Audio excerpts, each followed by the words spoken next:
Hello YouTube. सो आज के इस वीडियो में हम बात करेंगे मैरिज के ऊपर और देखेंगे कि क्या प्लेसमेंट होते हैं चार्ट में, जिससे कि एक हेल्दी मैरिज आप कह सकते हो कि नेटल चार्ट से हम कैसे देखते हैं कि मैरिज जो है वो ठीक है या नहीं। ठीक है। ऑल्दो मैरिज के लिए नवमांश एक बहुत बड़ा एस्पेक्ट है।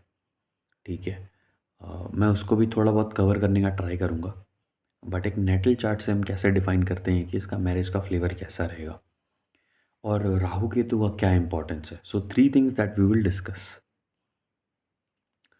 सो सबसे पहले हम ये कवर करते हैं कि राहु केतु का क्या एंगल है शादी को लेकर। ठीक है। सो सपोज किसी के 7th हाउस में राहु बैठा हुआ है। सो एक बेसिक सा प्रिंसिपल आप समझो, जहाँ पे भी राहु बैठता है या जहाँ पे भी राहु का इफेक्ट है, इवन 11th हाउस में भी, ठीक है, वहाँ पे चीज़ें नॉर्मली नहीं हो रही हैं। ठीक है। वहाँ पे एक्सट्रीम एनर्जी काम करता है, किसी भी चीज़ को एक्सट्रीमली करना। ठीक है। अगर मान लो कि किसी 4th हाउस के लॉर्ड के साथ राहु बैठा, तो इसको अब छोटा घर नहीं चाहिए, इसको 2 BHK 3 BHK फ्लैट में काम नहीं बनेगा नेटिव को। इसको अब चाहिए 4 स्टोरी 5 स्टोरी बड़ा घर चाहिए, 10,000 स्क्वायर फीट में घर चाहिए। इस तरीके का माइंडसेट है, छोटा घर नहीं चाहिए। ठीक है। ये मतलब कि वहाँ पे चीज़ें हाईली एनर्जाइज्ड हैं। ठीक है। अब किसी के 7th हाउस में राहु बैठा, तो 7th हाउस में हाई एनर्जी है, इतना एनर्जी है कि मतलब वहाँ पे बर्दाश्त से बाहर है। अब इसको ऐसे समझो, तो वो एनर्जी कहाँ जाएगा। दो पॉसिबिलिटी है। एक पॉसिबिलिटी तो लोग डिस्कस करते हैं कि जो नेटिव है वो उसको चैनलाइज कर लेगा और अपने पार्टनर के साथ इजीली एडजस्ट कर लेगा। ये एक क्राइटेरिया लोग देते हैं। दूसरा criteria which is very simple and straight forward, कि नेटिव चीट करेगा। अगर लड़का है तो मल्टीपल वेमेन और लड़की है तो मल्टीपल मेल। ठीक है। और कहीं ना कहीं मैं इस सेकंड पॉइंट से बहुत ज़्यादा एसोसिएट करता हूँ कि चीटिंग बहुत बड़ा फैक्टर हो जाएगा अगर 7th हाउस में राहु बैठा है तो। 7th हाउस में राहु बैठता है तो कहीं ना कहीं मतलब आप इसको निश्चित ही समझो कि नेटिव चीट करता है। ठीक है। और जो ये दूसरा लॉजिक भी देते हैं कि नेटिव इजीली एडजस्ट कर लेता है, सो इसको भी आप इस तरीके से एसोसिएट करके देखो कि कोई एक ऐसा आदमी है जो कि ऑपोजिट सेक्स में बहुत जल्दी एडजस्ट कर लेता है। ठीक है। तो आज वो ए पॉइंट के साथ एडजस्ट कर रहा है, कल को वो बी पॉइंट के साथ एडजस्ट कर लेगा, परसों वो सी से एडजस्ट कर लेगा। ठीक है। सो ये आप ऐसे समझो, ये बेसिक आइडिया है राहु के साथ कि वहाँ पे चीटिंग इन्वॉल्व है। इसको क्योर करने की रेमेडी मैंने पिछले वीडियोस में बताई है, अगर आप इंटरेस्टेड हो तो एक बारी देख लेना। अब हम केतु को लेके आते हैं 7th हाउस में। सो 7th हाउस केतु बहुत ज़्यादा सबमिसिव है। ठीक है। उसको आप 4 बातें बोल रहे हो, सुन के कह रहा है अच्छा ठीक है कर लेंगे। वहाँ पे स्कॉर्पियन एनर्जी है। स्कॉर्पियो बहुत ज़्यादा रिएक्ट नहीं करता, वो अपने अंदर बातें समेट के रखता है और आइसोलेशन में जाना प्रेफर करता है। तो ऐसा partner 7th house Ketu non communicative होता है, मतलब इतना ज़्यादा एक्सप्रेस नहीं करता, बट जब वो बताता है तो आपको लगता है कि ये लॉजिकल बात कर रहा है। सो केतु इस तरीके से काम करता है, दिट डजन एक्सप्रेस मच। इनके साथ मेजर इशू ये आएगा कि कम्युनिकेशन गैप्स बन जाएंगे रिलेशनशिप में। अब हम दूसरे प्लैनेट को प्लेस करते हैं यहाँ पे। सपोज करो मरकरी आ गया। ठीक है। So mercury acts like a kid. ठीक है। वो किसी भी जगह पे बैठा है अनटिल कि उसको किसी का सपोर्ट नहीं है, एज इन उसके साथ में कोई नहीं बैठा, उसको कोई देख नहीं रहा है, तो वो अकेले बिहेव ही नहीं करता है। मतलब मरकरी जिसके साथ बैठता है उसके साथ वैसा बिहेव करता है, उसकी उसके ट्रेड्स फॉलो करता है। ठीक है। सो मरकरी अगर मान लो अकेले भी बैठ गया है, किसी के साथ भी बैठ गया, मरकरी बच्चों की तरह बिहेव करता है और उस केस में क्या होता है, उसको सेटिस्फाई करना बहुत मुश्किल होता है। ठीक है।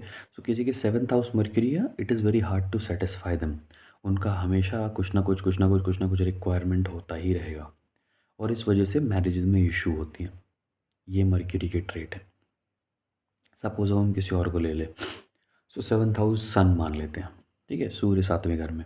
यहाँ पे हाउस वाइज नीच का सूर्य है, ठीक है। हाउस वाइज बहुत सारे लोग नीच का सूर्य नहीं मानते, वो सिर्फ राशि वाइज मानते हैं, बट मेरा टेक ये है कि राशि और हाउस ऑलमोस्ट सिमिलर ही काम करते हैं, ठीक है। सो सपोज किसी के 7th हाउस में सन बैठा हुआ है। 7th हाउस सन अगर मान लो कि अंटिल की उसको कहीं से सपोर्ट नहीं है, नीच भंग नहीं हो रहा है, ठीक है, तो उस केस में सन बहुत ऐसा हो जाता है कि पूछ पूछ के चलने वाला, ठीक है, उसको डोमिनेट करना इजी हो जाता है।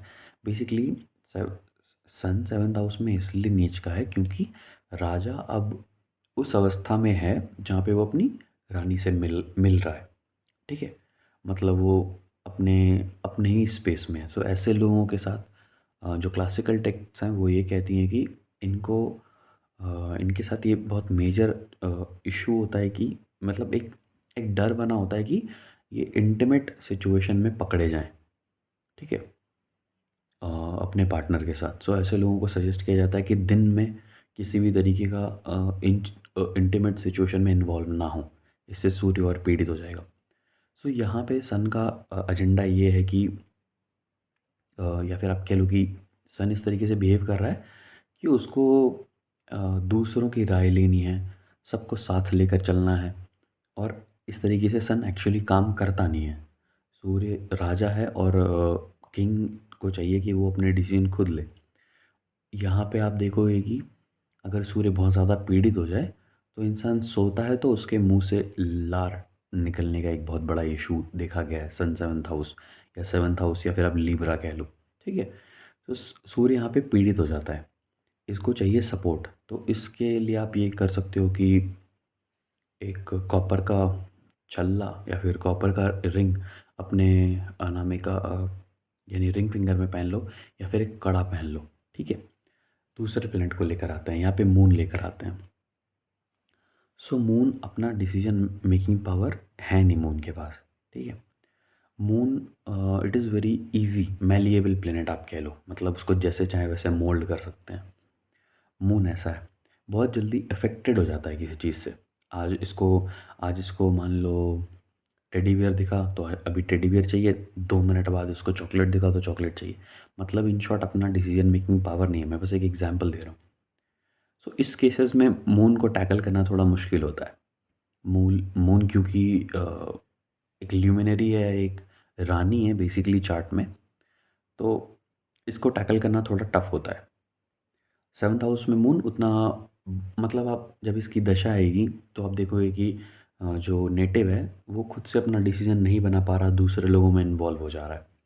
मल्टीपल पार्टनर्स कह लो, इस तरीके के चांस बन जाते हैं क्योंकि अपना डिसीजन नहीं ले पा रहा अंटिल कि इसको मंगल ना देखे तब तक। इसके बाद हम देखते हैं कि 7th हाउस में मंगल कैसे काम करता है, ठीक है।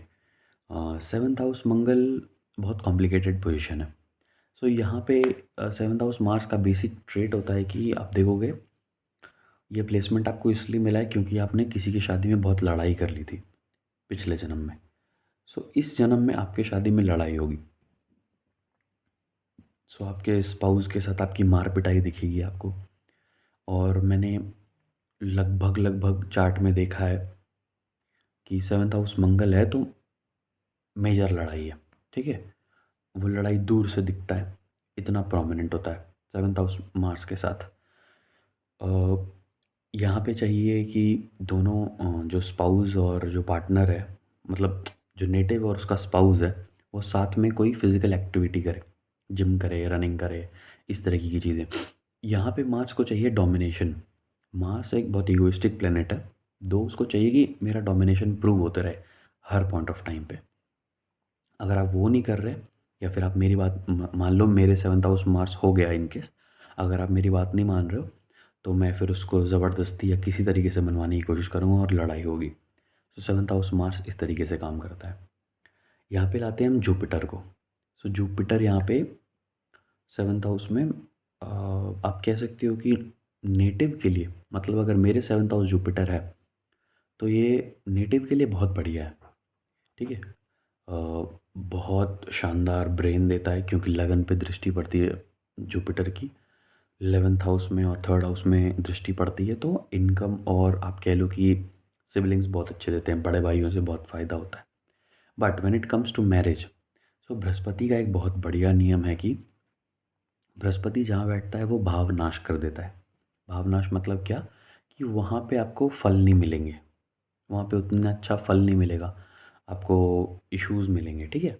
7th हाउस अगर बृहस्पति बैठ जाए तो आप कह लो कि again like Venus in 10th house, Jupiter in 7th house, ये ऑलमोस्ट सेम है। सो आप अपने पार्टनर के ना सामने झुके रहोगे, सबमिसिव हो जाओगे, आप एक एक डिसीजन पूछ कर लोगे। सो इसका एक बहुत बढ़िया रेमेडी मैंने पढ़ा है, मैंने सुना है कहीं से, कि एक बारी आप बालाजी जाकर आओ और वहाँ पे जितना पैसा आप डोनेट कर पाओ वो करके आओ, और वापस आओ तो एक कुबेर की मूर्ति अपने घर में स्थापित करो। सो बेसिकली 10th हाउस में जुपिटर का कर्स ये है कि भगवान विष्णु ने कुबेर से उधार लिया, कर्ज लिया अपने शादी करने के लिए, और वो रीपे नहीं कर पाए, तो इसके लिए 7th हाउस जुपिटर मिलता है, ठीक है। मैंने ऑलमोस्ट सब कवर कर लिया। वीनस, वीनस और सैटर्न रह रहा है। सो ये सैटर्न मैंने लास्ट में बचाया।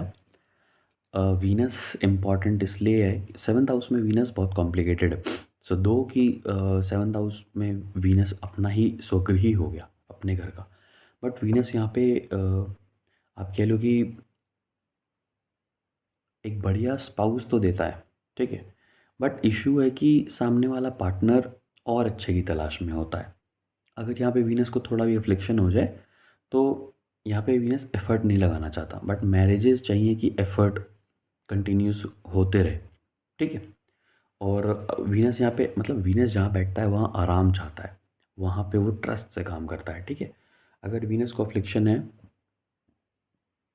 तो वीनस यहाँ पे एफर्ट नहीं लगाएगा, या फिर वीनस मान लो अच्छे स्टेज में भी है, तो अच्छे स्टेज में तो ऑब्वियसली उसका एफर्ट कहीं और से, मतलब एज एन आप कह लो कि सपोर्ट कहीं और से मिल जाता है, या फिर आप मैरिज में इशू नहीं होता। बट अगर थोड़ा भी अफ्लिक्शन है तो वीनस यहाँ पे एफर्ट नहीं लगाना चाहता, और जैसे ये प्रॉब्लम होता है तो मैरिज में कॉन्फ्लिक्ट आता है, ठीक है। अब मैं इस पे कोई रेमेडी नहीं देना चाहता। सैटर्न अगर 7th हाउस में बैठ जाए, जो कि बहुत स्पेशल पोजीशन है क्योंकि शनि यहाँ पे उच्च का है, अब ये इंटरेस्टिंग है। सो 7th हाउस में सैटर्न उच्च का है, ठीक है। यहाँ पे शनि का प्राइम रिक्वायरमेंट है कि मैं देरी से शादी करूँगा, 30 32 33 34, बट मैं ऐसी लड़की से शादी करूँगा जो कि मेरे कुल के लिए अच्छी हो, ठीक है। मतलब इन शॉर्ट मेरी फैमिली को ध्यान रखे, मतलब 7th हाउस इज ऑफ बंधन, ठीक है, रिस्पॉन्सिबिलिटीज़। सैटर्न आके खुद बैठता है तो वो रिस्पॉन्सिबिलिटी देता है। इन शॉर्ट वो चाहता है कि अपने स्पाउस में, कि मेरी स्पाउस आए तो मेरा पूरा घर घर परिवार सब में घुले मिले संवार दे। लेट शादी कर लेंगे चलेगा, बट अच्छी स्पाउस होनी चाहिए, अच्छा स्पाउस होना चाहिए। सैटर्न 7th हाउस बहुत बढ़िया अपॉर्चुनिटी क्रिएट करता है जॉब के लिए। ऐसे इंसान को अगर western part of the world में अगर अपॉर्चुनिटी मिले, सपोज़ इंडिया के भी वेस्ट में जाने का चांस मिले, तो डेफिनेटली जाना चाहिए, ठीक है। जो लोग भी ये कहते हैं कि सेपरेशन का कारक है सैटर्न 7th हाउस में, so it's not like that. Saturn 7th house में सेपरेशन नहीं बनाता। हाँ, ये ज़रूर कर सकता है कि एक पॉइंट ऑफ टाइम के बाद नेटिव को इंटरेस्ट ही ना रहे शादी में, ठीक है।